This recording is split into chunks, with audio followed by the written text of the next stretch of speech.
और सीधा सीधा बताएं कि वो हमसे कुछ भी एक्सपेक्ट ना करे, क्योंकि डैड तो उनसे कुछ कहेंगे नहीं। तो अपनाना तो दूर की बात, उसके बारे में सोचना भी नहीं चाहता। यही तबादुल कौन होता है सलमान, जो मोहब्बत के टूट जाने पर भी ना रो। तो उसका मतलब ये है कि उसकी औलाद से तुम्हारा हमसे बढ़कर अजीज रिश्ता है। किस बात का हुरूर है इसे? जाओ जाकर पूछो अपनी बहन से। वो अपने बाबा की वसीयत ट्रांसफर होने को डिले कर सके। मेरे पास बहुत अच्छी जॉब है। हर बार आपकी बेटी देखने आई थी तो उल्टा हो रहा है, हम इंटरव्यू हो रहा है। बोला ना आपको।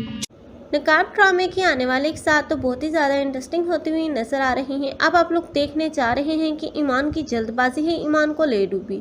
हालांकि अब बिलाल है जो ईमान को ना सिर्फ रहा करवाएगा बल्कि अब उसे दोबारा एक मर्तबा सबके सामने खड़ा करेगा, क्योंकि बिलाल जो जानता है कि ईमान को उसके ताया ने ही इस तरह इतने घटिया मंसूबे में इस कदर उलझाया है कि ईमान जो कुछ जानती ही नहीं, क्योंकि अब बिलाल जानता है कि ये सब कुछ जो कुछ भी ईमान के साथ हुआ है वो सब कुछ उसके ताया के किया धरा है।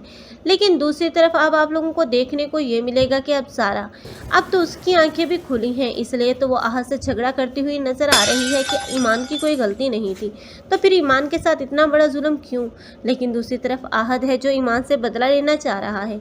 लेकिन अब आहत के सामने जब ये सच्चाई आएगी कि ईमान की तो कोई गलती नहीं थी, हालांकि जो कुछ भी ईमान के साथ हुआ उसे चाहिए था कि ईमान का साथ दे, ना कि यूँ ईमान ही के खिलाफ इतने प्लान बनाए। लेकिन तैमूर है फिलहाल तो वो ईमान को बचाने की कोशिश कर रहा है, क्योंकि अब वो जानता है कि उसका बाप ईमान को इतनी आसानी से नहीं छोड़ेगा। लेकिन ये जो वक्ती खुशी अब ताया को और आहत को मिली है, अब ये भी बहुत जल्द बहुत बड़े शौक का खैमा बनेगी, क्योंकि अब बिलाल वो किसी भी सूरत इन लोगों को नहीं छोड़ेगा। क्योंकि अब बिलाल ने जो देखा है कि इन लोगों ने किस तरह ईमान के ऊपर इतने बड़े घटिया इल्ज़ाम लगाए और ईमान को जेल की सलाखों के पीछे भिजवा दिया, तो अब वो ईमान को तो रहा करवाने के बाद अब इन लोगों का ठिकाना जेल की सलाखों के पीछे ही बनाएगा।